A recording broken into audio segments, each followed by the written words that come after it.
Welcome to Choose Views with Richard Chew.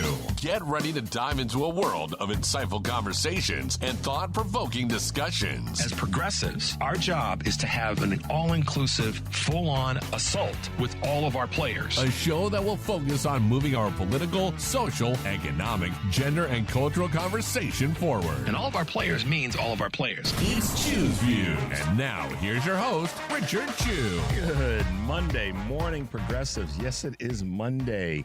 Welcome to the March 24th, 2025 edition of Choose Views. 773-763-9278 is our number. Call or text us at that number. Catch us on Facebook Live, TuneIn Radio, YouTube, iHeartRadio, and of course, email me at richard@wcpt820.com. More stuff coming on Substack this week. Catch all of our shows by subscribing to our WCPT podcast on Apple Podcast or Spotify. There you can get the Choose Views short version and the long versions.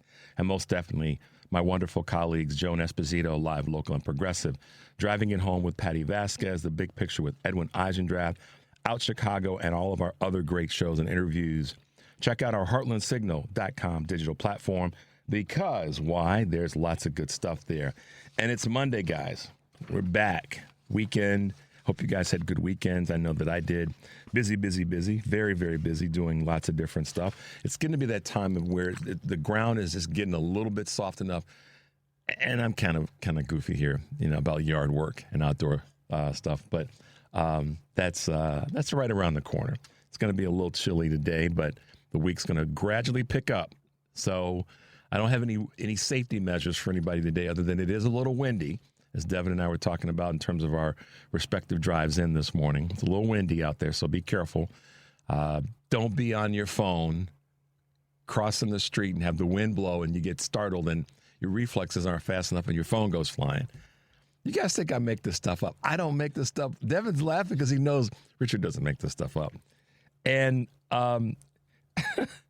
just be smart. Just don't do stupid stuff out there. Be careful. It's windy today.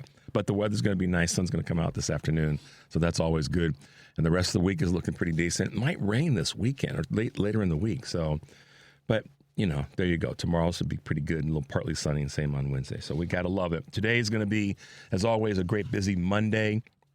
And I'm excited to have with us this morning a local journalism treasure and also one of the trustees at the National Hellenic Museum. Andrea Darlis will be with us in the 7 o'clock hour talking about some upcoming events at the National Hellenic Museum. And for those of you who don't understand what Hellenic culturally is, that's our Greek brothers and sisters, just FYI. All right, Sarah Jones, managing editor and publisher at Politicus USA. Politicus USA is a great, great information source. It's I'll let her talk about that work, but I follow Sarah and Jason Easley a lot, and they provide some really, really good content. So you guys will want to be here to check that out. Tomorrow we've got State Senator Christina Castro, author and Professor Dante King, who's been with us before. Our good friend Kurt Mullett from Hoosier Blue 63 on Wednesday. Representative Edgar Gonzalez will be here to talk about the gambling bill. Dan Summons from the Blessings in a Backpack, Thursday. And Cliff Cash will be hanging out with us on Thursday morning as well. Cliff's got a lot to talk about. He's been all over. He did the recent D.C. March, which was great. He's got some other things coming up, and he'll be bringing us some comedy as well. Or at least his comedic quips Thursday morning. Friday, our good friend Karen Byrne will be with us, and it'll be a happy Friday for her. We'll talk about that more. An author and historian and great-granddaughter of Ida B. Wells, Michelle Duster, will be with us on Friday. So looking forward to all of our guests, and thanks to them for riding with us. So there you go. That's what's happening. Let's keep it moving. Devin, let's make our way over to a couple of Choose Views news items this morning to kick off this Monday, January 24th, 2025. Here are ways, or at least thoughts about using your age to your advantage. Author and anti-ageism advocate Ashton Applewhite is on a mission to empower workers at all stages of their careers.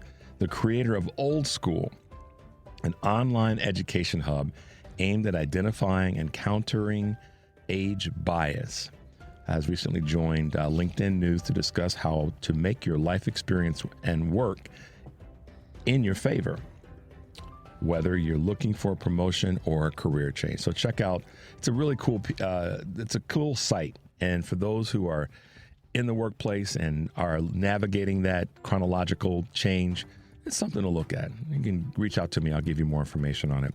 But I just thought that would be a good piece for you guys to kind of kick off this Monday morning with the rise, speaking of work, of the micro sabbatical for those stressed out Gen Z workers. Some of those have found a new burnout fix. A burnout fix. Micro retirements or short-term sabbaticals dedicated to pursuing personal passions. The trend, popularized on social media, encourages individuals to take extended breaks rather than waiting for retirement. The movement is gaining broader momentum and challenging some companies to reconsider their time off policies. Gen Z now outnumbers baby boomers in the workforce. We knew it was coming. And employee burnout costs American businesses millions of dollars annually in lost productivity and turnover. And some of that's a management issue. Need better managers to do a better job of, working with the workforce. So some of the tech titans are getting tough on workers. What does that mean? There's a cultural shift underway with tech companies, according to Business Insider, as perks and pampering are replaced by a work ethic that emphasizes, quote, do more with less. And of course, one of those people that likes to be viewed as an efficiency expert is prompting businesses to cut benefits. Who would that be? Elon Musk. Enforce stricter work hours and raise performance expectations. Well, you're going to get some pushback on that, Elon. The battle to lead the artificial intelligence continues to grow as job security gives way to mass layoffs. Google, Amazon, and Meta are some of the tech titans that have embraced this no-nonsense approach. I bring this to you to let you know and to push back on the tech titans. Watch where you tread there, because your workforce is your most valuable item. It is not your product. Your workforce is. Government, check this one out, talking about what's happening across the pond.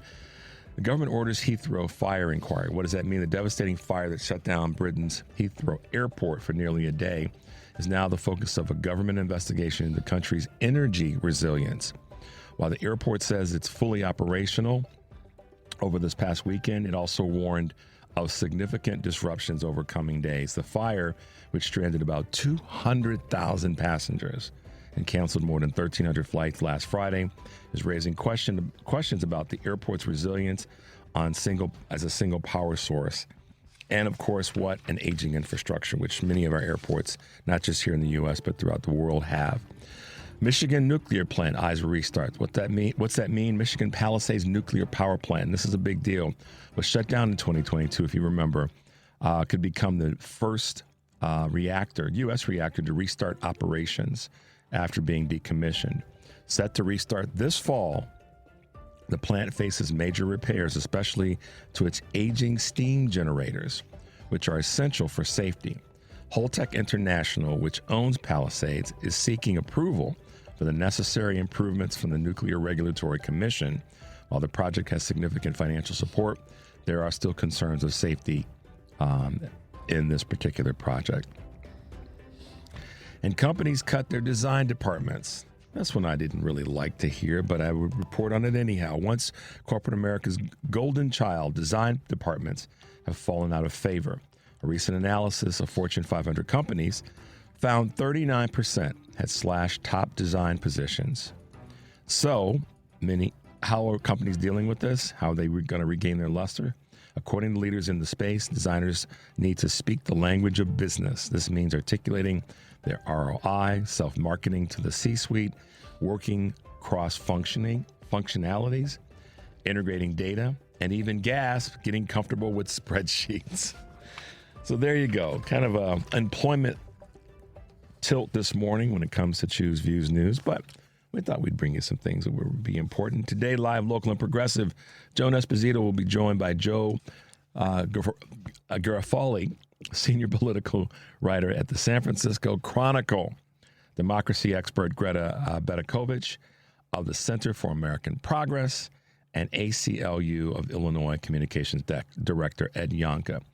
All this week, Joan will be talking to Sky Perryman, the president and CEO of Democracy Forward, and Professor John Murphy, Shai Feldman, and Marjorie Hershey. Tomorrow on this show, we'll be talking, as I said, with Christina Castro and DEI expert and author Dante King. Make sure you are grabbing your those final few tickets for our May 3rd anniversary broadcast, where Max and Benny's Restaurant, Deli, and Bakery up in Northbrook, Hal Sparks, Patty Vasquez, Joan Esposito, Scott Duff, and I will all be there broadcasting live from 11 until 3 p.m., 11 a.m. to 3 p.m. with special guests, of course. Learn more and how to get your tickets by visiting heartlandsignal.com/anniversary. Tickets are $20 each. Hurry, they're almost gone. This event is being sponsored by none other than Smart 265 and Southland Friends of Labor. So there you go, guys. What's happening in the world of Choose Views news, a little bit of what's happening with WCPT with our great anniversary coming up on May 3rd. Looking forward to you guys being a part of that. But for now, we'll take a quick break. Number 773-763-9278. This is Choose Views, and we'll be right back. Good morning. You're waking up with Richard Chew. Good morning. Good morning. Good morning. We're live and ready to hear from you. Text or call us now at 773-763-9278. Same number. Simple as that. Let's get the conversation going on WCPT 820, Chicago's Progressive Talk. Hey, progressives, welcome back to Choose Views, 773-763-9278. So good weekend for everyone, I hope, and that you were off to a good start for this week. So a quick shout out to my man Craig in Ithaca, New York. Craig always sends me, and so many of you do. Jennifer D, the list goes on, George, so many wonderful bits of information that you guys share and contribute with me via email. And, the weekend gives me time to go through and filter through a lot of what you sent me, both. Many times it's other articles that you've read and other pieces that you've read or seen. And in many cases, it's clips and videos. So thanks to everyone who sends things to me. And I try to work my way through them and find a way to integrate them into the show or certainly the overall conversation. But shout out to my man Craig in Ithaca, New York, who gets up and gets his day going. And as he says, I have one ear on work and one ear on listening to the show. So thanks for your article that you sent me and the information from The Independent that you sent on anti-Semitism. So we'll be talking about that throughout the course of the week. So I'm going to throw this out to you guys. It's a little bit of a question of the day, maybe a question of the time right now. And what is that? The last 10 days or so, everybody's been talking about what our leadership looks like and how our leadership is performing or not, as it were. And we've seen a lot of people really kind of raise their hand and show their strength. And we've talked about that, and we will continue to talk about that, and how the Democrats need to fight differently, better, stronger, harder, longer, but just to get more results. And that even though the numbers are not there, that not fighting that's an excuse. It's not a reason. And those are different things. But that being said, so many things that I've read over the last week and a half. Many times, and we talked about it on the show, have come back to feelings about Senate Minority Leader Chuck Schumer. And so I just want to put this out as a question to see if you really mean it when many of you have said that he needs to go as Senate Minority Leader. And I've said it. I think that his rationale for why he voted for the CR with the other 9 Democrats that did, his rationale is his rationale. He went on a couple of shows, and I think most notably he went on The View. and talked about his reasoning. And I listened to his reasoning, and I understand his reasoning. I do. I actually listened to it a handful of times just to rethink like where he was coming from with the reasoning behind what could have happened or could happen with a shutdown of the government. So I understand where he's coming from just in terms of the political nature of it. I won't say I fully agree with him or not. That's not really the position that I need to take. But I will say this. I think that, and I said this last week, and I've been saying a version of this for a couple of weeks. What a lot of people don't like about where the Democratic Party is right now, and for those of you who want to get on my back end about this, I'm not throwing any kind of shade at the Democratic Party. I'm not. I'm encouraging. As I say, we have to be critical and complimentary in the same sentence, or we won't get anything done. The criticism that is constructive has an end, which is this is where we're going with this criticism. This is just going to make us stronger and better as a party, as a group of progressive liberal Democrats. You got to look at the outcome so you can say, what do we do to make it a little bit better? That doesn't mean you have wholesale changes necessarily. It does, I believe, mean you have to kind of look at it and go, So in that space, I'm wanting to know, as I've said before, what are the Democrats going to do differently on really all levels? And what I believe is one of the missing pieces is that they have to get better at getting out in front of and letting us know, sort of early warning system kind of thinking, like this is what's coming. Or as I've said in terms of my process, here's what the Republicans are doing that's stinky. Here's how it's going to impact you. Here's what we're going to do about it, and here's how that's going to impact you. I believe that needs to be the first wordings out of any Democratic leader's mouth when they step to the microphone. And they need to do it en masse. And I talked about this last week in terms of, and we'll get into some of the things that were great things that happened with Bernie Sanders and AOC this weekend and others. We have some clips we want to play. But I really want to encourage Democratic leaders right now to be focused on telling the public, here's what they're doing that's stinky, if you didn't know already. But here's what's going on. Here's how it's going to affect you or harm you. Here's what we're going to do about it, and here's what's going to benefit the country. I believe that a version of that kind of messaging needs to be right out in front. And the reason that I've said that there needs to be a different messaging or leadership with messaging with the Senate is that if Chuck Schumer knew that this was the way he was going to vote and those other 10 felt the same way, we shouldn't have been surprised when it came out. There should have been a consensus presentation of that. Because he caught heat largely because of the way in which it kind of just fell out there as much as the vote itself. But I believe that a lot of people would have been, okay, I get that. I don't agree with that. They still may have held their position, Devin. I don't agree with that. We don't give them the tool to beat us with. But I believe that at least if Schumer had handled it that way and come out, so now he's not looking like he's cleaning up all the doo-doo. He had come out and said, this is where we stand. Here's why I'm taking this position. I just believe a lot of people would have been a little bit more understanding. They wouldn't have necessarily agreed, but it would have come out better and differently. And it did show a disconnect in the Democratic Senate in that space. So the question is, based on that, and I would say lack of leadership in this moment on that subject, if there is going to be a change as Senate Minority Leader, who would you like it to be?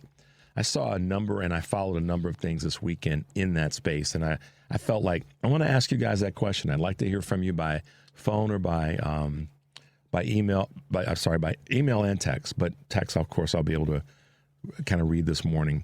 But give us a call if you have thoughts about if he should no longer be Senate Minority Leader. And if not, then who? Because I had a couple of discussions this weekend in that space, and I thought it would be a worthwhile question to ask you guys.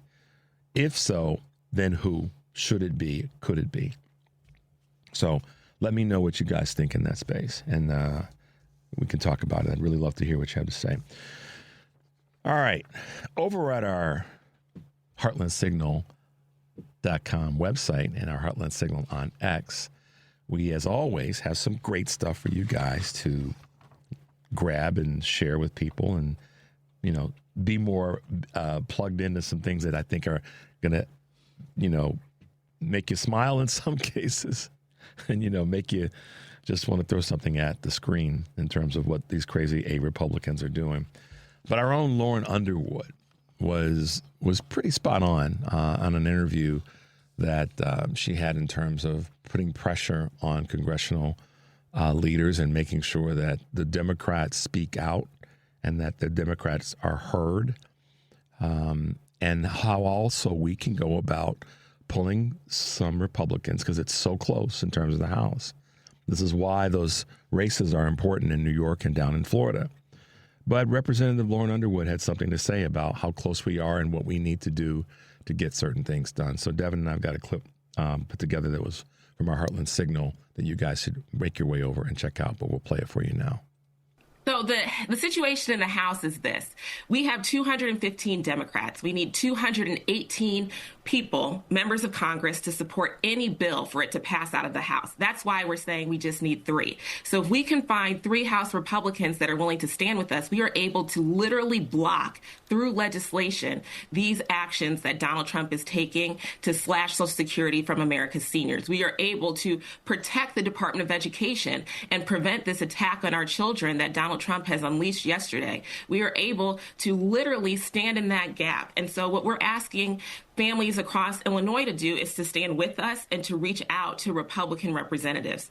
Do you think it's possible, Congresswoman, I mean, with, you know, so many members of the Republican Party very loyal to the current president, do you think it's even possible to get 3 Republican elected officials to actually vote with the Democrats? Absolutely. You know how I know? Because I know that my colleagues have disabled children or children with learning disabilities who count on having that teaching aid in the classroom with them in order to stay on grade level and to be able to learn and interact with their peers. I know that my colleagues have parents who rely on Social Security. I know that my colleagues are just like every other American. And when they hear about the impact of their votes and these proposals, those colleagues will respond to the pressure. However, if we're just counting on a collegial across-the-aisle conversation, member to member, that's not necessarily what'll get it done in this moment. But that public outreach, that public pressure is what will move these vulnerable Republicans. That is I haven't heard anybody else. Maybe I missed it, Devin. I haven't heard anybody else say it that plain. It's 215 to 218. We get 3. I've been saying we don't need a ton. We get 3, we get to move the needle on voting on different bills. So the strategy should be from Representative and Minority Leader Jeffries is to go, not just get 3, get 6, get 9, where they have districts. Listen, let me back up and say this a little bit differently, because we have to go to a break. I'm going to say this quickly and then come back and talk about it and grab some of your calls. We have to fight differently.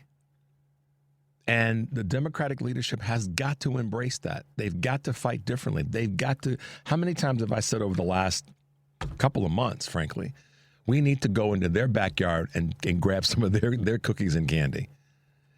She said it, this collegial, across the aisle, you know, my colleague. Nah, that stuff is over with.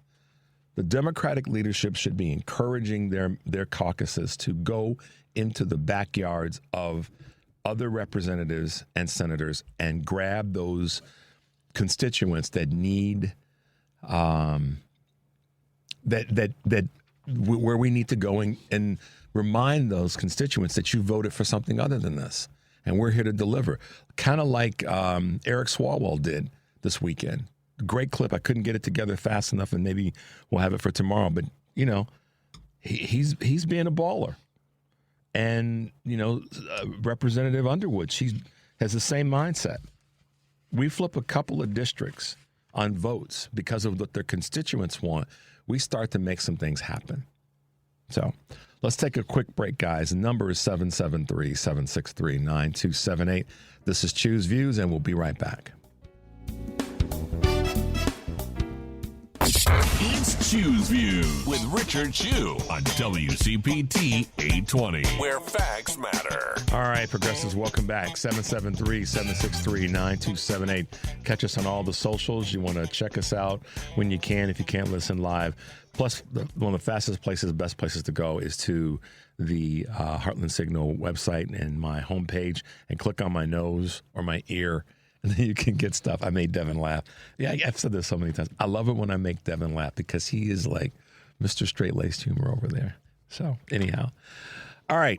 So a couple of comments already. One of the choices would be Senator Chris Murphy as a replacement in terms of Senate Minority Leader.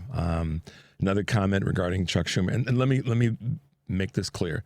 I'm not piling on with regard to Chuck Schumer.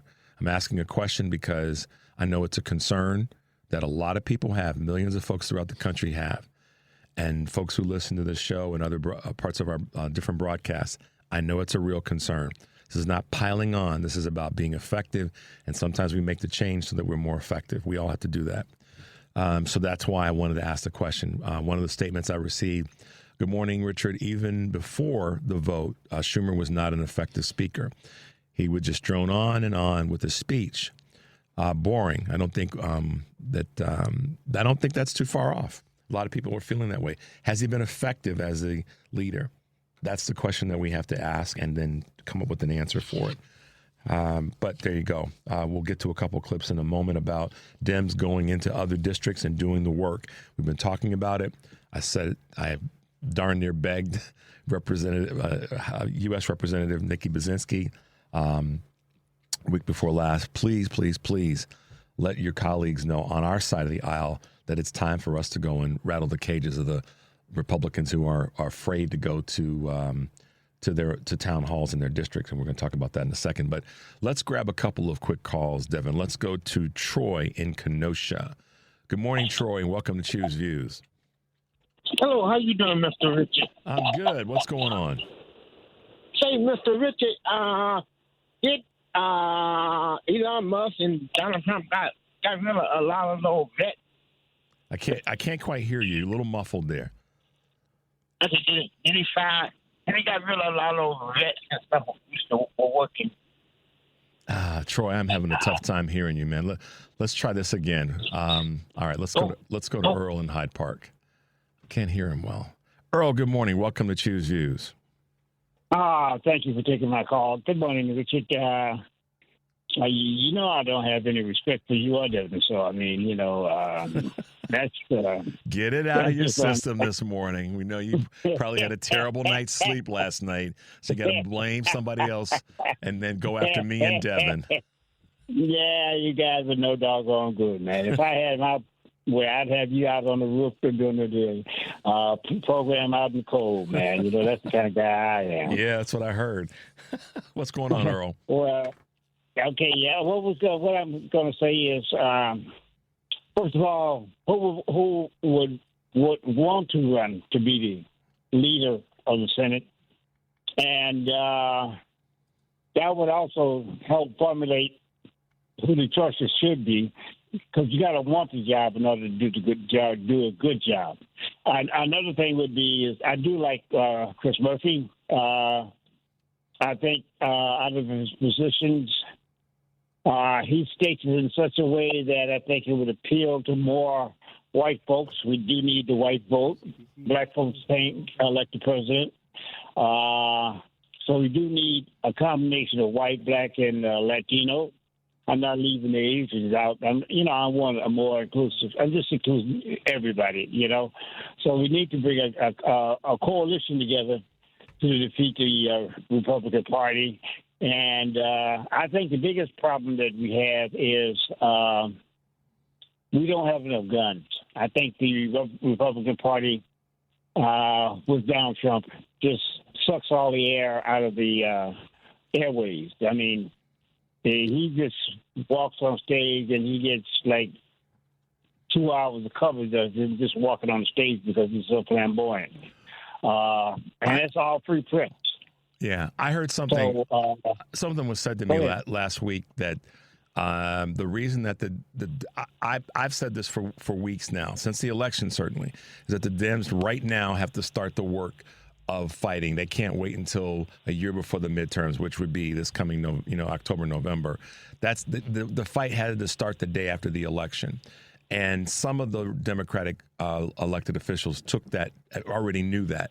So the point I'm making about this in Trump and the media is that it was said to me, and actually I think it was Henry that said this to me, is that the Dems need to start working and campaigning right now. Trump never stopped campaigning, even when he lost. Because he knew he had to deal with keeping himself out of jail. But he started campaigning literally the days and the weeks following the 2020 election. How that translates to the media is that there's a story there. So I've said this so many times, the Dems need to create the story. They need to create the message. They need to make the noise. If they build it, people will come. They can't wait. They have to start now. And that messaging has to be, to your point, Earl, all-inclusive of people that are going to want to get involved right now rather than a year from now when they're going, here they come again. It has to start right now. I'm hoping that they're getting the message. My fingers are crossed that, we're doing our part to remind them and speak to the people that we need to speak to. So I hear you. And Chris Murphy would be a good choice. That's a name that's come in a few times already this morning. So, Earl, thank you, my man. Appreciate your call. All right, buddy. You take care. Have a good day now. You too. Be safe. All right. Bye now. Bye. Bye-bye. All right. So Earl's in the box for Chris Murphy. We have a couple people text me Chris Murphy. And I think it's probably because he's been the most vocal and out there senator in recent weeks. And it speaks to the fact that folks want that. They want someone that's going to be out there now rather than waiting until, a year from now. And I've said that this is that if there's ever been a time where the midterms are not the normal start time, it starts now.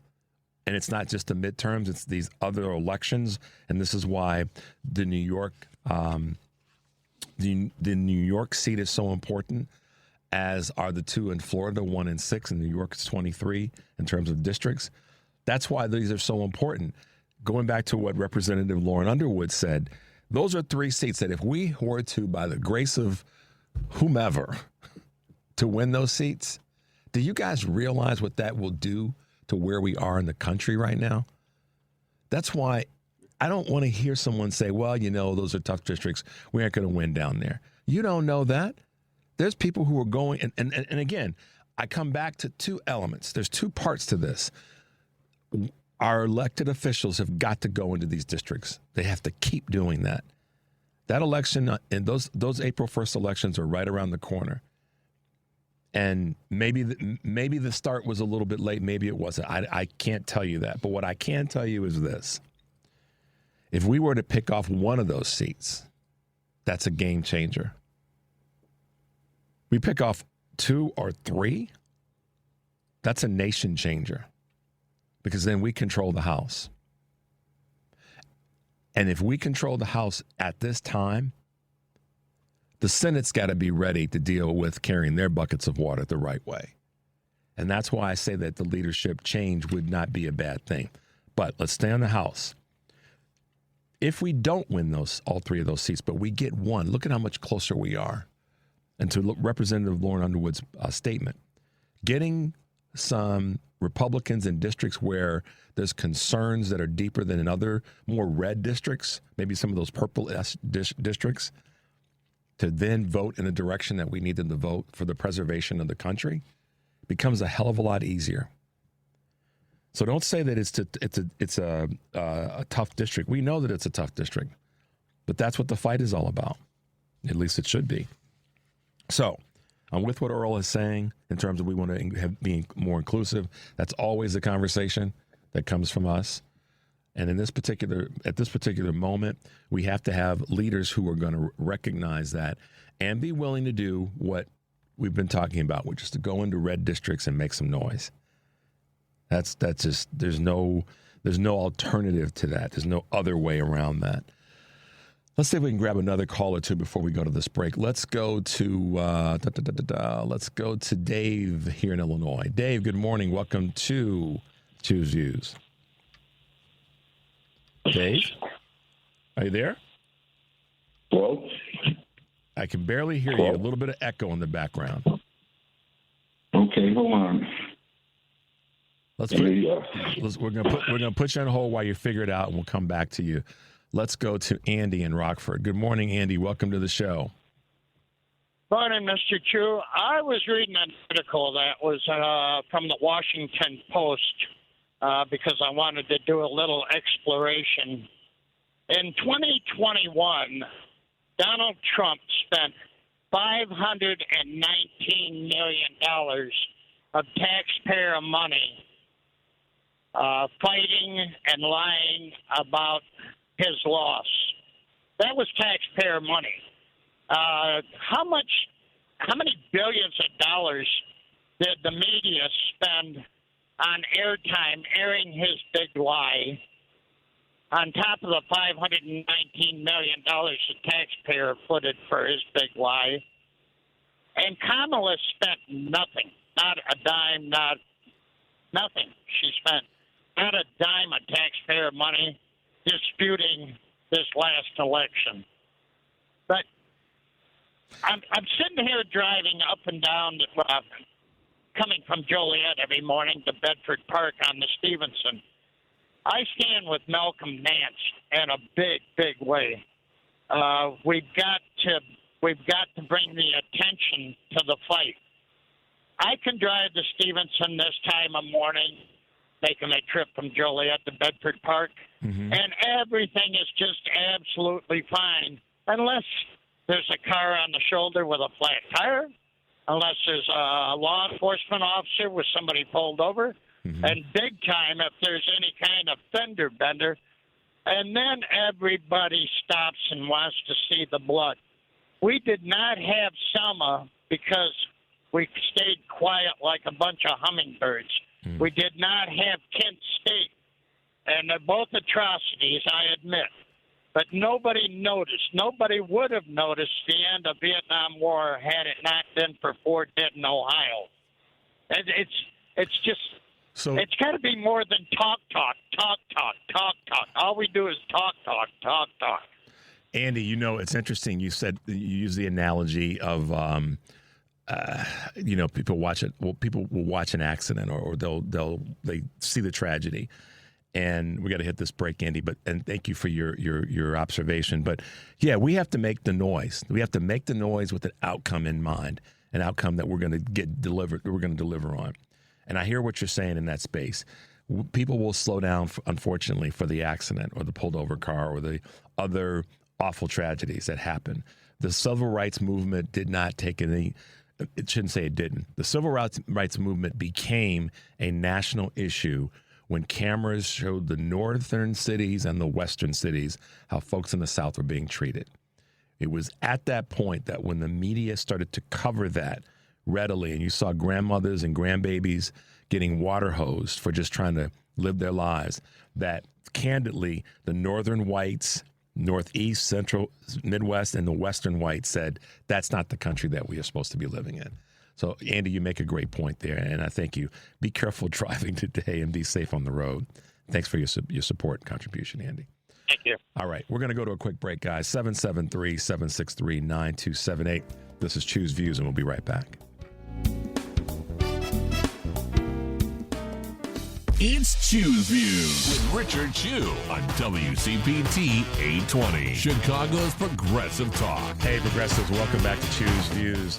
I appreciate what Andy had to say, and again, Andy, stay safe on the road. But he's right about fighting with an intent to get some stuff done, and not just the talk. And one of the things that I am saying and have said, what is it that they're doing? How is this impacting you? Here's what we're going to do, and here's what it's going to do for you. That's a message, or part of a message, that the Dems need to have. And I received a text, and I just want to say that one of the things that is happening in terms of the media, and Earl touched on this a little bit, and so did Andy, about it being known. This came from 313. The problem is the cameras aren't showing the current protests in this country or abroad. And in terms of regularly, normally showing them, that I would agree with that. Every now and again, there'll be, there was a protest in so-and-so and such a place. But not showing the huge amount. And this is the thing that I find interesting. The clips of Republicans having terrible, terrible times in their districts, the mainstream media is not showing that as part of their regular broadcast. You get it every now and again. And the other part of that is the Dems that are going into these districts. You're not really hearing a lot about that.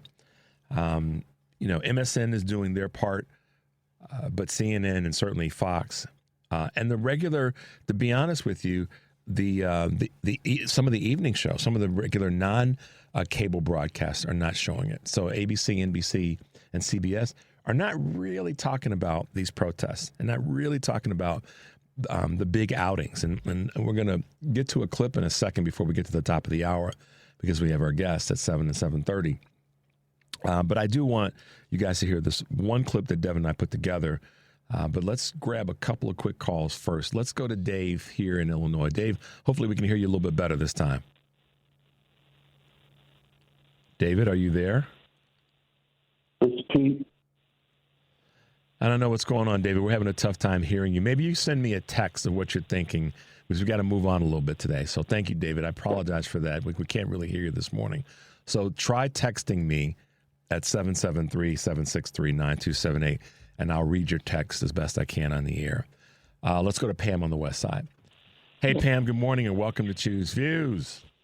Good morning, Richard. I'm going to push back. Okay. Because I hear you in saying that, what the Democratic Party needs to do, some of the strategy.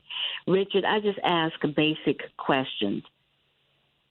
How are you going to win over those people in the Democratic Party, a majority white, who voted for Trump, who is a sexual abuser, and they know all that is about him? Now, to the representative, I'm sorry, Lauren, what's her last name again? Underwood. Lauren Underwood. Underwood, okay. I appreciate her sentiments. Here's where I am, Richard. You want to go out and scour the earth for the Democratic voters who didn't want to vote for Harris and Walz. I'm asking you, you have 3.6 million people, predominantly Democratic voters, if not all Democratic voters, Asian, Black, Latino. And the evidence that Greg Palast put together, bears that out. They were purposely denied the right to vote. I haven't heard her or many other of our elected officials say anything about that. It's almost as if they want to pretend that it didn't happen. In Florida, let's specifically go to Florida. You know, Richard, that in Florida, those who have completed their sentencing, former felons, cannot vote because the Republican Party made sure that they denied any legislation that would permit them to vote. So that's going to be difficult. So I'm saying this.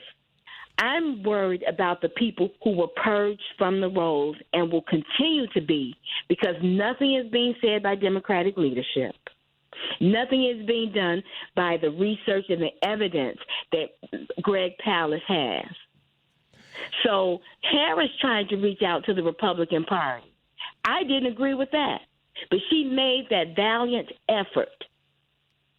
Yeah, and look what happened, Richard. So I don't know what message is going to get across to the white, because we're really talking white, black, and other. What message is going to get across to the Democratic white voter? I mean, let's just be real about what we need to ask.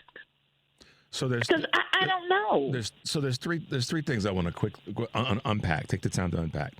First, I appreciate it. No. So let's get into it. The first one is voter suppression. Voter suppression is a real thing, whether it be done by legislative measures, as it relates to how Florida said that convicted felons can't vote, and they stalled that in the Florida state legislature. That's a fact. You're right about that. That's happened. Versions of that have happened in other states, and Greg Palast, through his work Vigilante, talks about that in great measure. So I am not my head is not in the clouds or in the sand on that topic, without a doubt. I'm with you there, Pam, and so many other people. I think Andy was alluding to this, and he didn't say it, but I don't want to put words in his mouth. But I think he was also saying what the hell happened in terms of did something go on with this election that was hinky. Now, Greg doesn't think that there was. He thinks it was just voter suppression. Andy was alluding to it loosely, so I don't want to put words in his mouth, but I think we know that voter suppression is taking place. Part of my brain says something doesn't make sense about the numbers. Then to Andy's point, and then you bringing this all together. Pam, I'm with you. My head is not in the clouds on this. So let me be clear. I am not saying that right now that the Democratic Party should be reaching out to try to get more Democrats who are white that voted for Trump. We got folks right here in Illinois, locally, that have been lifelong Democrats, but because there wasn't a primary, that they were upset and they were Bernie bros and they voted for Trump. White men that are union members did that. We know that.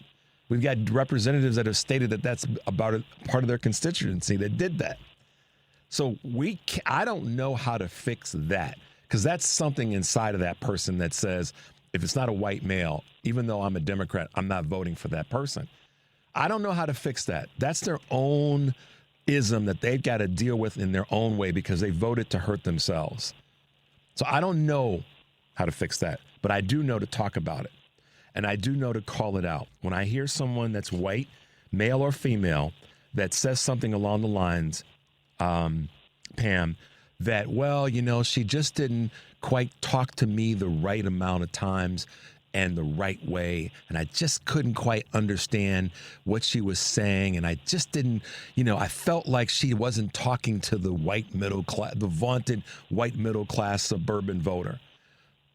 I want to stick up my middle finger at them, because that tells me that their real reason was racism and sexism.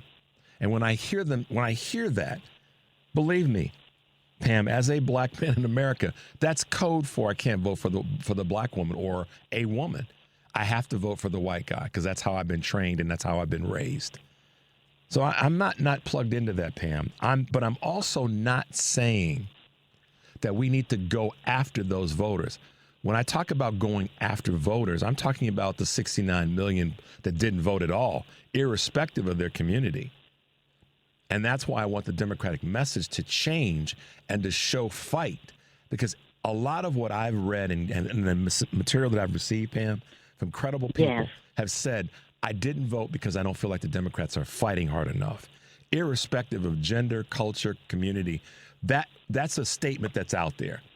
So I want to go after those people far quicker than I want to go after the Democratic, the so-called, I'm a lifelong Democrat, but I voted for the white dude that's 34-time convicted felon. So I want all of our listeners across the country to be clear on that, and let me be perfectly clear. That's who I think we have to target.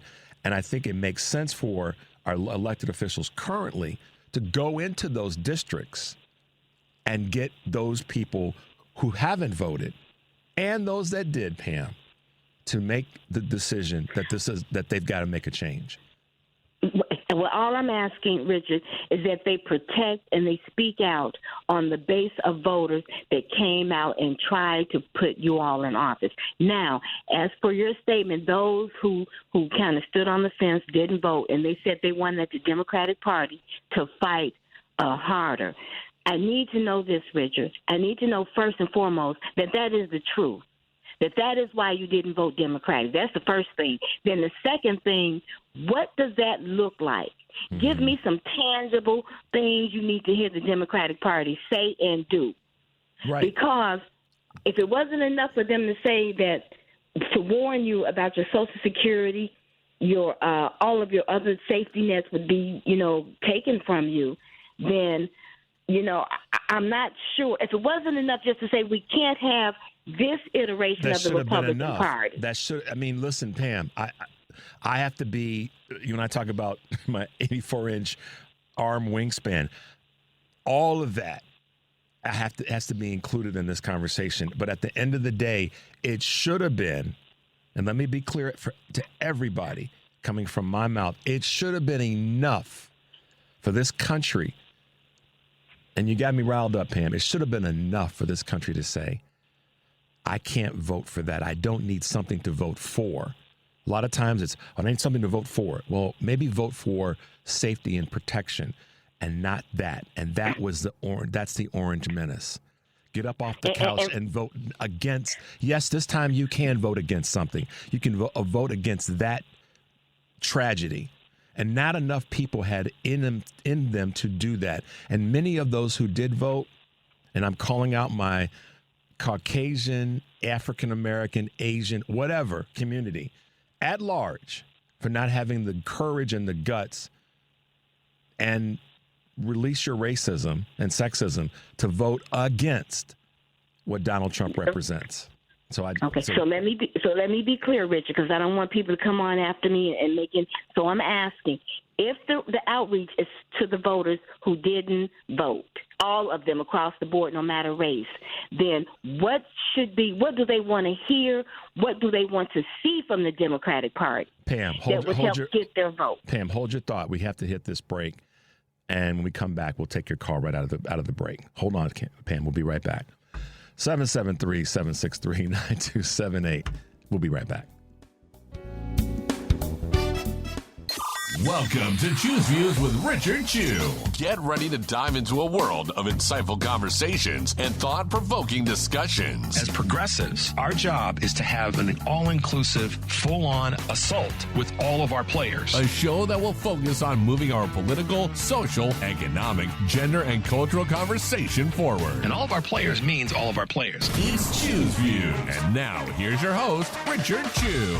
Progressives, welcome back. It's the second hour of Choose Views. 773-763-9278. I know you guys are on hold, and I asked you just to hang in there with us. We have a guest this morning that I want to make sure that we do right by her for being with us. And so Pam, sit tight. Leo, Mary Beth, and others, just sit tight. We'll get back to you as we wrap up our segment with our guest this morning, who is I could say a Chicago legend, 3 decades of time in the media here in Chicago, and going, whether it be reporting or as an anchor, and now senior director of constituent engagement. So good morning and welcome to the show, Andrea Darless, also trustee at the National Hellenic Museum here in Chicago. Welcome to the show.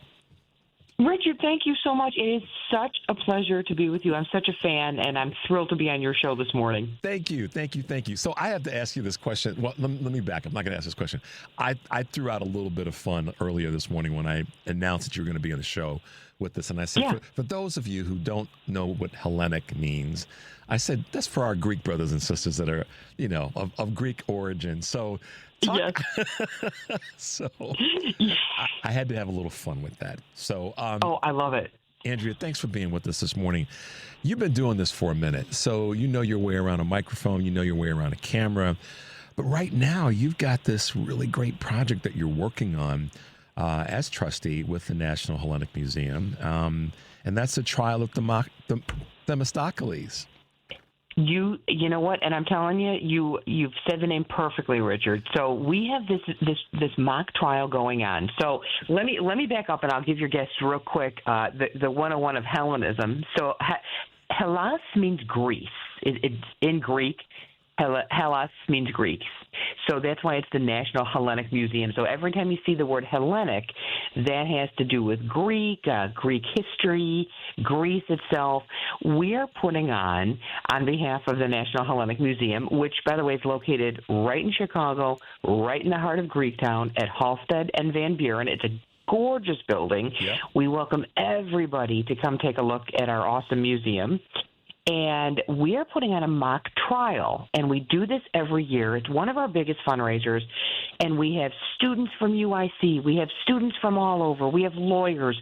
We have just anyone who's ever seen a law show like Law and Order or Matlock. I'm totally dating myself there, Richard. Love Matlock. But anytime you've ever seen LA Law, anytime you've ever seen a law show, we put that on with some of the biggest names in Chicago history, or in Chicago present day. So we have lawyers, we have judges, we have a celebrity jury, which I'm already putting in my ask for you to sit on with us for next year. I'm in. But excellent. And it's so much fun. And we take a character from Greek history. In the past, we've put Socrates on trial, or Pericles, and one year with Helen of Troy. So we take a significant person from our history or mythology and put them on trial modern day. And it's so much fun to watch. It's like you're watching like a Broadway show or a performance. And this year we're doing it at the Harris Theater on April 1st, and we're putting on trial a very famous naval general from Greece. His name is Themistocles, and he is the one we're putting on trial this year. Wow. That's going to be good. It's really cool. That's going to be cool. And I didn't want to interrupt you, but I did slide it in and said, yes, I'm in for next year. Okay, good. This is you're in. You can ask me to be involved in anything you're working on in these weeks and months to come, because in this crazy time that we're in, and it's been described maybe more a little bit saltier. But this crazy time that we are in right now, this is a good bit of I won't call it humor, but theatrics that allows this type of participation. So I'm excited about it. Next Tuesday, April 1st, 7 p.m. at the Harris Theater. You guys make your way over there. But Andrea, take a moment. I think to give you your due, just take a moment and let folks know a little bit about your background and your history in journalism here in Chicago. Well, I graduated from the University of Illinois. I know, very tough game that we had last night. Mm-hmm. But I graduated from the U of I, and I was a radio news anchor in Joliet and in Champaign for a couple of years. And then I went on to WGN in Chicago for 22 years. I was there at WGN Radio and WGN TV for about 12. And I still fill in on WGN Television. They have two shows called Daytime Chicago with our girl Tanya and Amy Rutledge. Yep. And then they have an afternoon show with Sarah Jindra and Ji-Suk Yi. And that is at 1 p.m. It's called Spotlight Chicago. So I still fill in on those shows on occasion. But my day job is working for the University of Illinois, and I have that fancy title, Senior Director for Constituent Engagement, but that means it's media relations. So anytime you're looking for an expert or a guest, someone to speak to something from the university, that's what I do during that. Like I said, that's my day job, which is wonderful. I love doing it, and I love working for the U of I. So what's the climate right now? I mean, last week we had on someone that you may know of, and if you don't, you should definitely check out. And her name is Dr. Roseanne Schick-Kanfora. And who she is, if you don't know, is she's a professor at Kent State. And she was literally on the yard and had bullets flying by her head when 4 students were killed in 1970. And she spoke to student involvement on campuses right now is critically important, and student voices need to be heard. It's critically important to the dialogue that we must have. And I had a caller that was on right before you that's still on hold that talked about what is it that we've got to do to get things done. We had another gentleman that called in earlier about what do we do? Stop talking, let's get stuff done. So I'm not taking you down a political alley, partisan one way or the other, but on a campus, what are you seeing? What are you feeling? What are you hearing from students on your campus? Well, so here's where I would probably part from that statement is that I'm based in Chicago, so I work for the University of Illinois Champaign-Urbana, but I'm in Chicago, and my role is more of a media relations expert. So I'm not going to speak to what the university is doing. We comply with all of our federal, state, and local guidelines with respect to that. But, if I could bring us back to the museum, here's what I would say is that we are an all-inclusive museum. In fact, so many of our exhibits focus on not just Greek history and Greek culture and Greek customs, but what we do is we're very all-inclusive. And in fact, we had an exhibit going on right now. It wasn't really a political exhibit. It was all of Diane Alexander White's photographs. And she had photographed every parade from the 70s forward, including St. Patrick's Day Parade, the Bud Billiken Parade, and she blew up all these images, and she has them currently in the museum, and it's kind of like this quest for Chicagoans to find people that they know or that they knew. So people would come in and say, wait, that's my great-nephew at the Bud Billiken Parade. That is my, grandson at the St. Patrick's Day Parade. And all these images were so cool. So we really have this all-inclusive spirit, and every exhibit that we put on has to do with Chicago and Chicagoans in all of the neighborhoods. We just happen to be located in Greektown. Well, that's what's beauty. That's one of the things that's beautiful about our city and our community is all the different neighborhoods. A good example, this past weekend, the Shamrock Shuffle and St. Patrick's Day celebration, there are people who have probably very little Irish in their ancestry. But because of the inclusiveness of the events that we have in Chicago, everybody from so many different communities was participating, which I love to see, and you speak to that very well with regard to the museum. So talk about a little bit more about because I remember when the museum was first built, and of course, Chicago is 2 seasons, winter and construction season, whether it be on an expressway or in the neighborhood. But talk a little bit about what brought the museum to fruition and what it's represented these last number of years.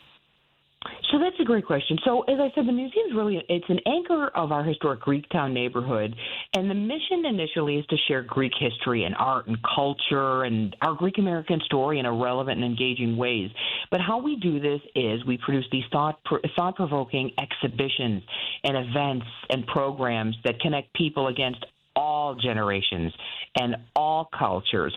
So while the museum was born from this passion to share Greek heritage, what we did is find that the universal ideas and values that kind of bind us all together are really there. And we always strive to make these connections between the past and the present and Greece and America and not just the Greek legacy, but the whole world. So this is why this trial series is so unique and so cool. It really demonstrates kind of to the theme of not what you're just talking about today, Richard, but every day what your show demonstrates how our past really remains relevant today. So in this trial, you're going to see not only the prosecution arguing against and the defense arguing for Themistocles, their client, and I'm kind of using the air quotes right now, but it's going to show you're going to see so many of these themes resonating today, in present day. Like, did he betray Athens and go basically to work for another country? Was he a traitor? Was he a hero? You get to decide, and that's what the coolest thing is. If you attend this, there's going to be 3 votes.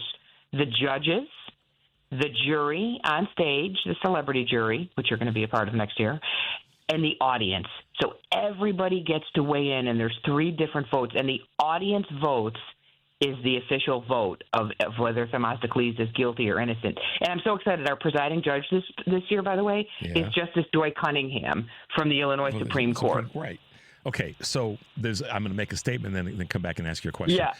Statement. Okay. The audience, and this is in my brain, and you just answered it. Audience participation. Okay. So this weekend, my wife and I had a chance to go to the Studebaker Theater to see a great performance of the legendary pianist and composer Bob James.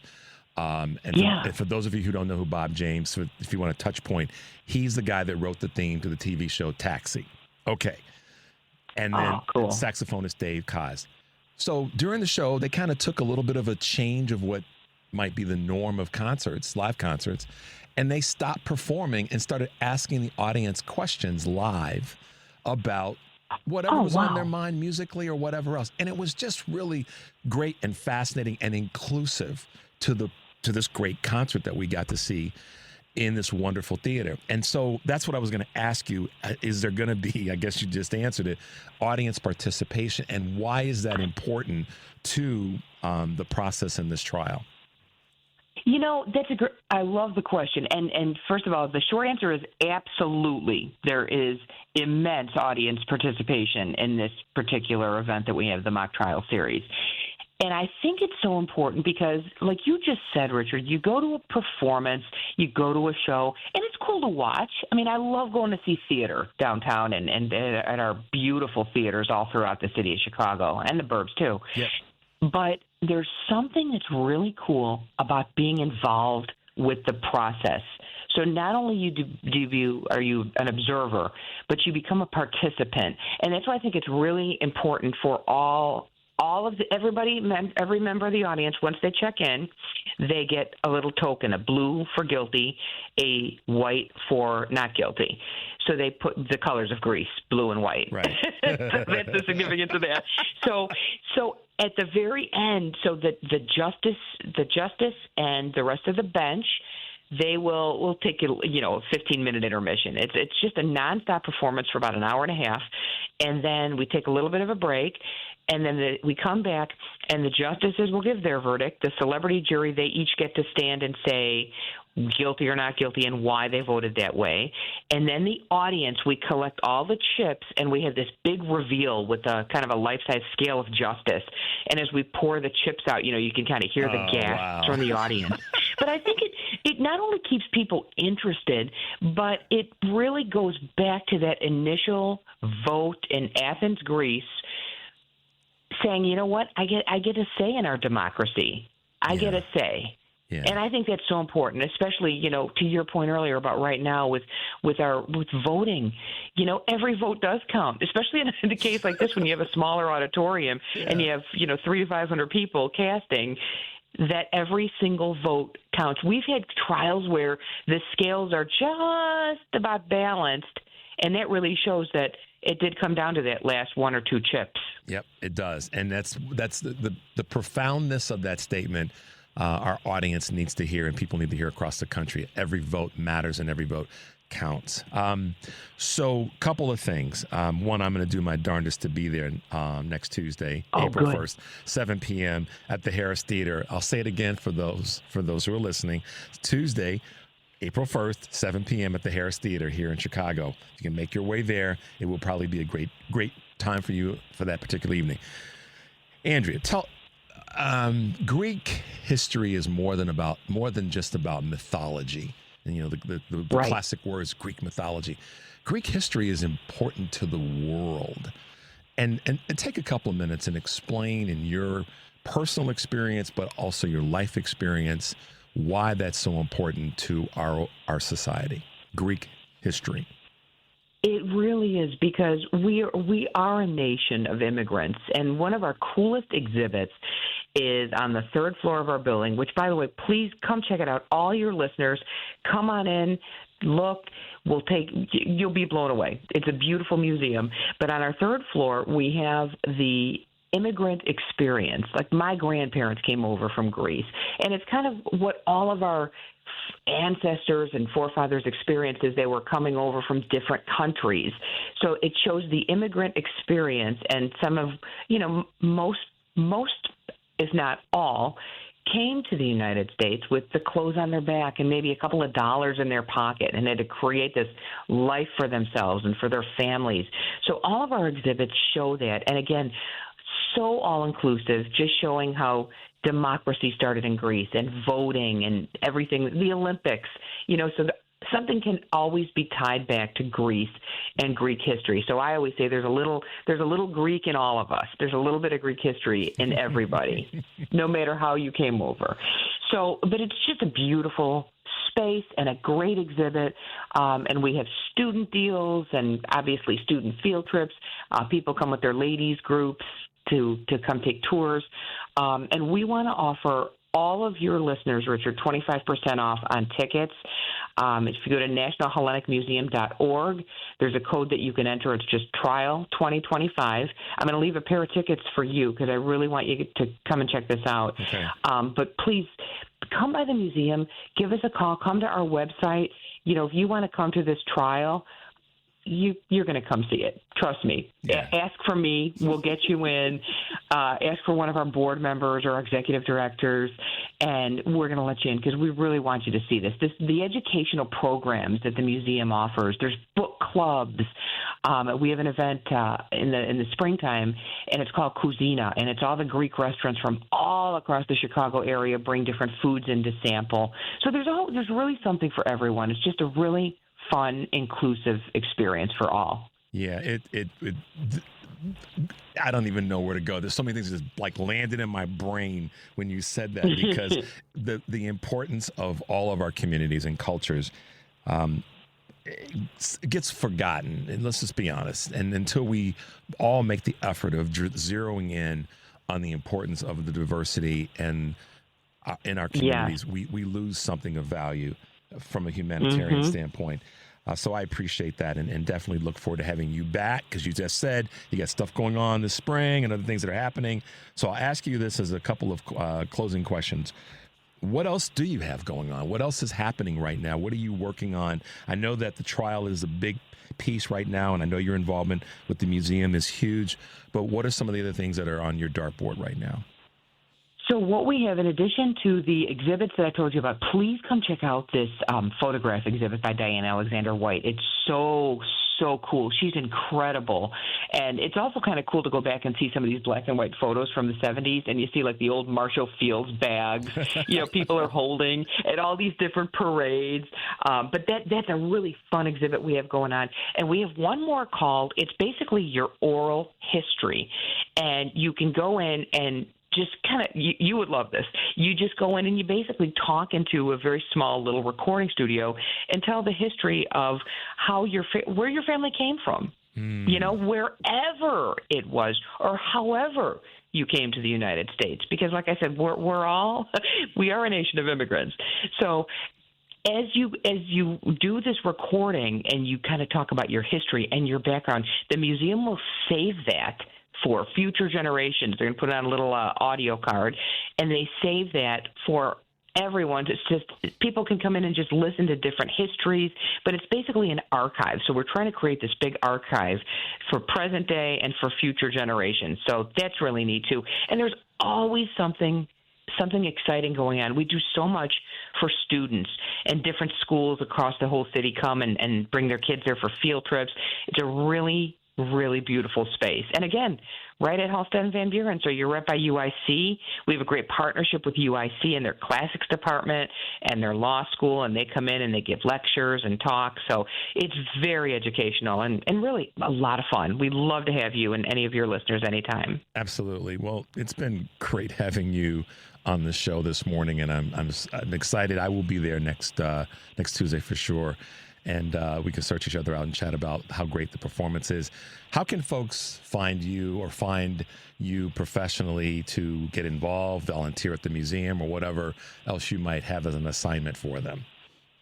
Well, I'm glad you asked. Please come and visit our website. It's super easy, nationalhellenicmuseum.org, all one word, nationalhellenicmuseum.org.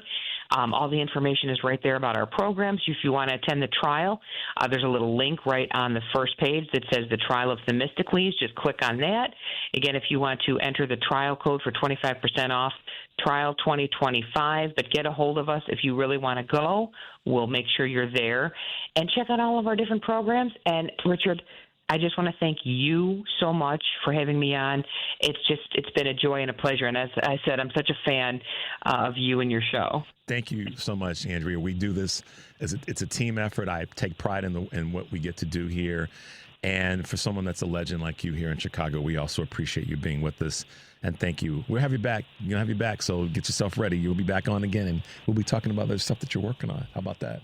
You got it. That sounds great. Thank you, Richard. I'll see you next week, and say hi to everybody at WCPT for me. Will do. Take care, Andrea. Thanks for being with us. Thank you, Richard. All right. Bye now. How about that, guys? Andrea Darless, National Hellenic Museum trustee and senior director of constituent engagement. That means getting folks involved at the University of Illinois here in Chicago. Thanks to Andrea for being with us this morning. We're going to take a quick break. The number is 773. Let's catch her after the break because I don't want to over. Yeah, we'll kind of try to wedge it in. Thanks, Devin. 773-763-9278. We'll be right back. You're listening to Choose Views with Richard Chu on WCPT 820, Chicago's Progressive Talk. Hey, progressives, welcome back to Choose Views. Great chance to talk with Andrea. And we had one of our great listeners and callers on hold during that time. I want to circle back before we bring Sarah on. I want to circle back to Pam real quickly because I promised her that I would do that, Devin. Hey, Pam, thank you for holding. I promised you we would come back to you, but I wanted to make sure that we kind of squeeze things in as best possible. I appreciate that, Richard. And to your guest, that sounds like a very interesting event. Yes, and as well as I'm familiar with that building also, but I didn't know exactly what was going on over there. So it was good to hear that. Absolutely. So, Richard, I just wanted to stay on the line because my last words would be this. Richard, I've worked in community outreach, and it's always important to know how to reach people and the message. So all I'm asking the Democratic Party to do, don't ignore the voters, the disenfranchised voters. I mean, 3.6 million, that's a lot. The evidence is there.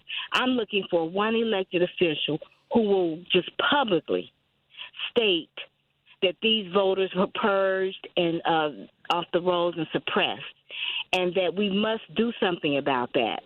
For me, but for the purging, Harris and Walz would be in the White House.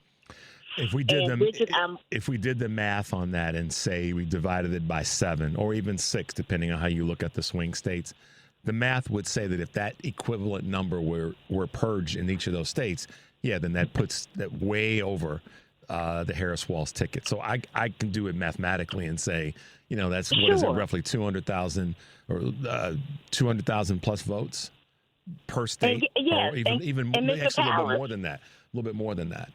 But be that as it may. He broke it down, Richard. He broke it down according to swing state. Yeah. So that's how I'm confident in that. But lastly, I'm going to say, Richard, I want to call elected officials and explain my position and where I am. And here's what I'm saying. When you call and you talk to some staffers, do you know the staffers are under harassment? Democratic staffers are also under harassment from these Republican mean-spirited staffers.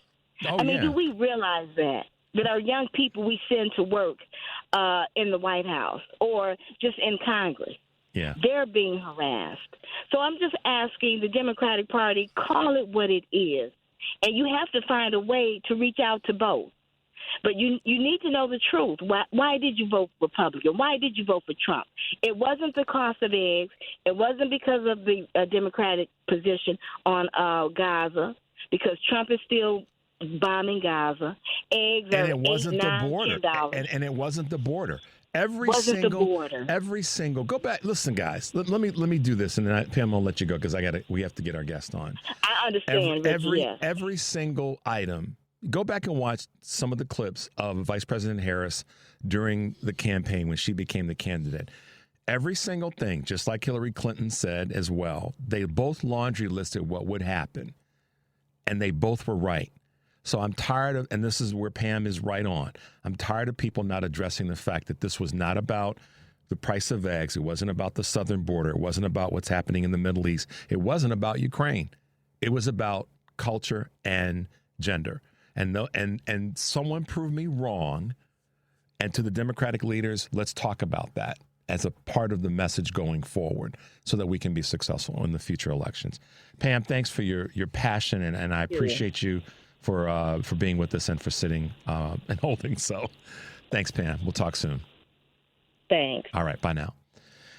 All right, guys. Someone that speaks to this every day and a couple times during the day is none other than the managing editor and co-publisher of Politicus USA. I've been following this woman and her partner, Jason Easley, for a while. And I can't tell you how many times I have printed out material and articles that they have written, and I've referenced none other than Sarah Jones, who's with us this morning. Sarah, good morning and welcome to Choose Views, and thank you for holding. thank you so much for having me on, and I'm really excited to be on your show. And I also just wanted to say that your caller was right on. Pam is right on. Pam, you are spot on about what's going on right now, and Democrats need to acknowledge that. Yeah, I see. This is the blessing of timing. Every now and again, you get lucky and things time out your way. But I knew that you would appreciate what Pam was saying, so I wanted to have her wrap up what she was saying. She was on before we took our break at 7:00, and I didn't want to. You know how this works. You got to hit the commercials. You got to do the things you got to do.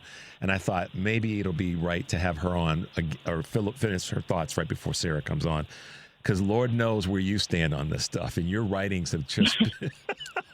Sarah, when I talk about threading the needle, or when the phrase is used of threading the needle or hitting the bullseye, I'm going to say this right now. You all need to follow Sarah Jones, Politicus USA. What she and Jason write each day, multiple times during the day, is amazing. And I so appreciate the work that you do, and I so appreciate you being a part of today's show, because we definitely have to have you back, because you strike the chord every single day. And so that being said, Sarah Jones, tell us who you are. Tell our audience who you are and a little bit about your background and how you've gotten to this point of what you're doing as managing editor. I have been covering politics now for 15 years. I started right as Barack Obama started his first term. I was very honored to be able to cover his White House and be, credentialed to do that, and was really excited for obvious reasons, I think, because he just brought so much intellectualism and adherence to a lot of our values. So that was a great time in the country as far as I was concerned. And before that, I worked in film, and it was weird. I was still working in film, and I was listening every day to what was going on in politics. And I had been involved in politics my whole life, but not as a journalist. And I was just so angry every day listening to Republicans, mostly Republicans, not to say Democrats don't, skirt the line and mislead people sometimes, but it was predominantly Republicans, because I think that at that time, they were, I don't remember what their issue was, but there's always some culture war issue that they're kind of lying about, on TV, and they just get away with this stuff. And I thought, why is no one calling this out? And I had a background where I knew that a lot of times advertisers have power over what people can cover in the media. Right. And now it's like think tanks and, there's so much involved. There's so much money involved now and of course, corporate media has grown to be, too big to fail at this point. And, and so I just wanted to talk to people and talk about things that matter to people and speak up for people. I felt like nobody was out there speaking for the people. And I think there's plenty of people who are doing that. So I'm not trying to, say no one else is doing it. But there wasn't a loud voice out there. And so I joined Politicus. Jason had started it already, I think like 6 months to a year before I joined. And then we were so lucky during, I don't think you could do this in today's environment, but it just grew organically into this huge operation. And at one point, all on its own with no corporate money, we've never taken corporate money and never will. It grew to I don't remember, it was one of the top websites in the world. So we just got really lucky with that, and we were able to speak for the people and, with facts, always with facts, because that's, there's so many things to take into account when you're covering all this. We want to keep people focused on what's actually happened and not fearmonger people. That's the other direction I see too many people on the left going, in my opinion. And what I am so concerned about with that is that we don't want people disengaging. Right. We want people to be out there, right? And so when they get scared, they don't vote, they disengage. And it's like, yes, of course I'm talking about before times. Right now, I do want to acknowledge for everybody, because I think everyone's being gaslit. You have every right to be afraid. You have every right to be angry. Those are natural reactions. If you don't feel those things, you're not paying attention. So those are good things. But but we also need to find that place inside of ourselves where we can be the brave person standing up for our neighbor and for people who have who are more vulnerable than we are. That's a position that is important for us all to take, I think, at this point. So. Well, first of all, thank you for that delivery, because folks needed to understand the history, but also why you've written and covered things the way in which you do, because there isn't a clear voice and that's why your material, your articles are so attractive to me, because, I'll just read you guys some headlines. You should just pay attention to this. House Republican disaster. As Representative Scott Perry hides constituents demand AOC. Did you guys hear me talk about that last week? That comes from my gal Sarah and my guy Jason. People take to the streets to save the post office from Doge. That's a Sarah piece. Republicans in big trouble as deep red Nebraska town haulers chant tax the rich. That's from Sarah and Jason. These guys are doing exactly what Sarah just said. And that's speaking to the things that so many Americans want to hear in an unfiltered, unapologetic way. And they do it in snippets, by the way. So yes, I'm kind of giving a little bit of promo to Sarah and Jason, but they deserve it because of the work that they do. And it's folks like Pam, listeners like Pam, and so many others. We had a gentleman on earlier, Andy, who talked about, okay, we've identified these issues, whether it be voter suppression, whether it be racism, sexism, and all these things mixed together. But what's the do? What's the fix? What's the answer? So I've got to ask you this question, and it's not one to put you on the spot. It's just to get how your brain is operating in this space. The vote from the Senate on the CR was definitely one where people came back to Senate Minority Leader Schumer and said, yo, dude, what the hell were you thinking? So I listened to his interview on The View, as I said earlier in today's show, and I understood his logic.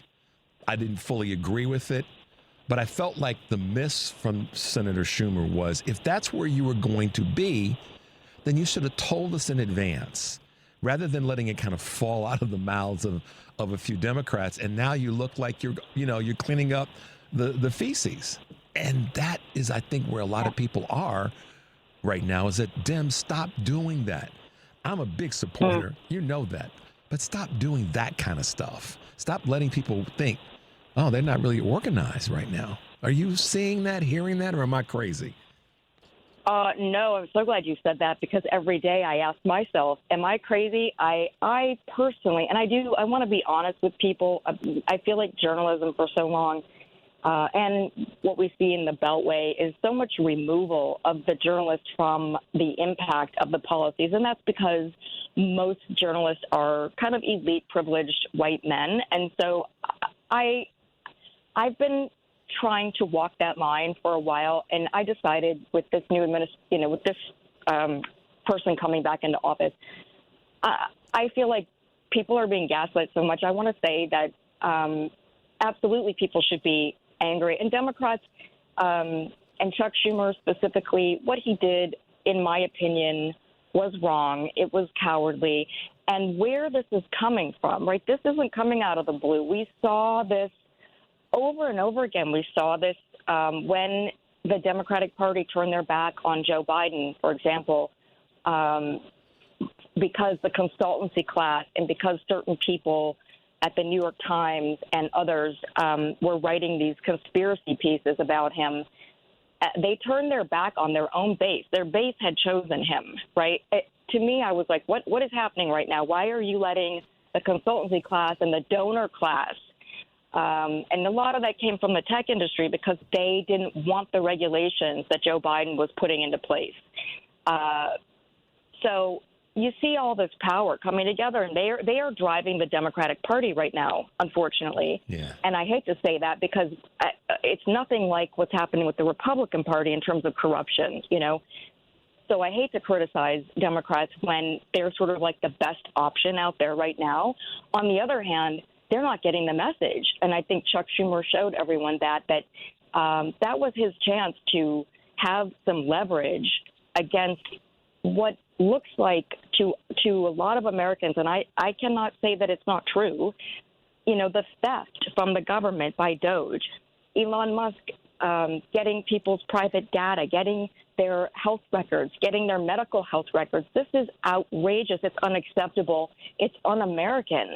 And so to have Chuck Schumer say, and I understand his what he gave as the reason, and I think you laid out so well why he should have, if that was true, he should have said that in the first place. Yep. But I'm not sure that I actually believe that it is true, that he, that he was told. And I'm not.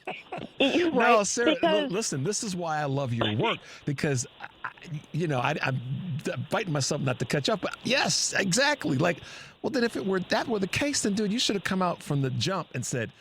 And he would have, right? I think he would have if that was true. And that's the problem right there, because what I see happening is they don't understand where their base is.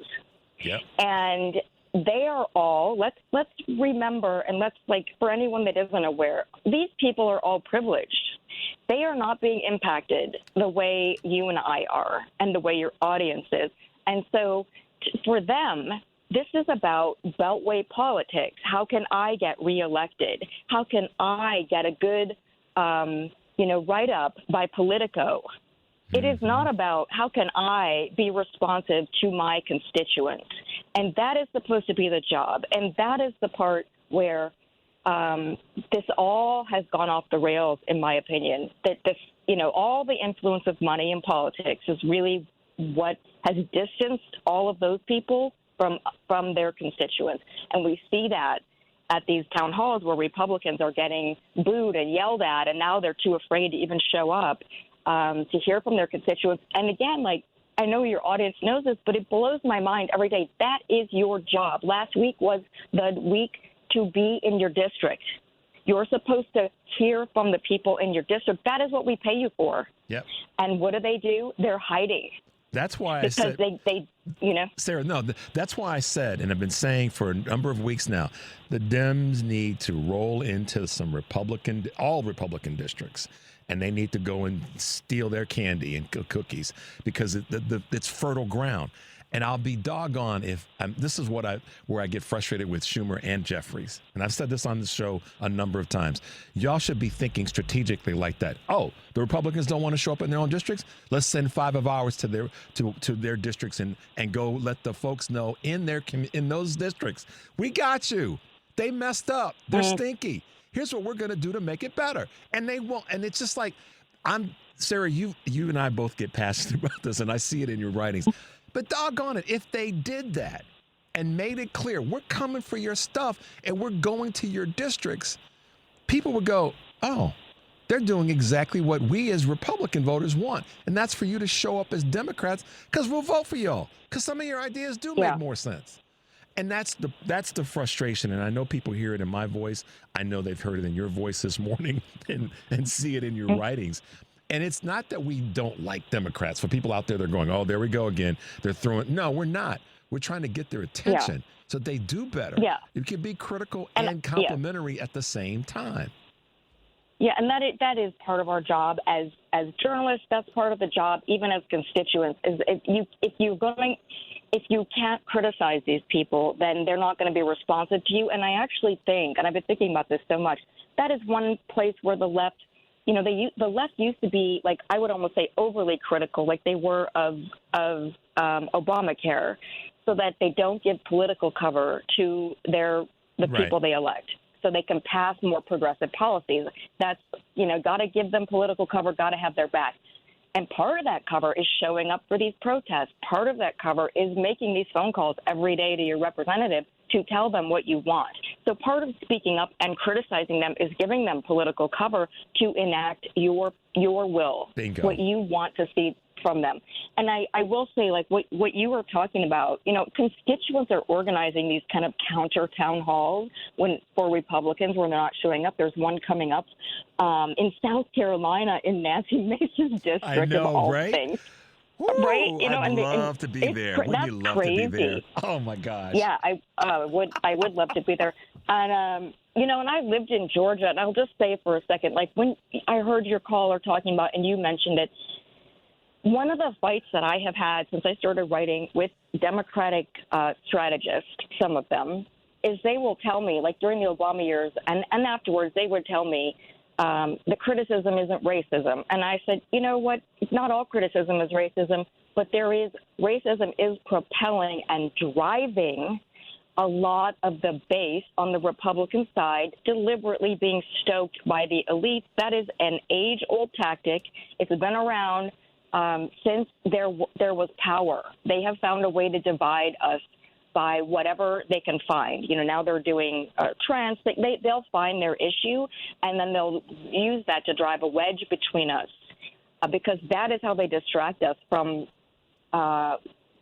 giving more tax cuts to the rich while the egg prices are soaring. You know, like this is a weapon that they use, and it's a real thing, and it's happening. And I know this because I've lived all around this country now, and I, being a white woman, people say things to me that they wouldn't say to me, I would hope, if I wasn't. And they're really sometimes disturbing, you know? And so I hear, and I get mistaken as a Republican, you know, quite often, just on appearances. Right. And so people would say things to me, and and so I really understand how much that does drive what's going on. And it always bothered me that that the strategists want to pretend that's not happening, and they want to put like a fancy label on it. And a lot of that comes from, and one of them actually said to me, "Oh, you know what? You just don't understand because you live in a big blue city." I said, "Actually, right now I live in a Trump-dominated small town America." Yeah. I am surrounded by Trump supporters. I know exactly what they're thinking. They tell me every day. And you are wrong. You're the one that lives, like the strategist that lives in a blue city, and you therefore feel some kind of safety.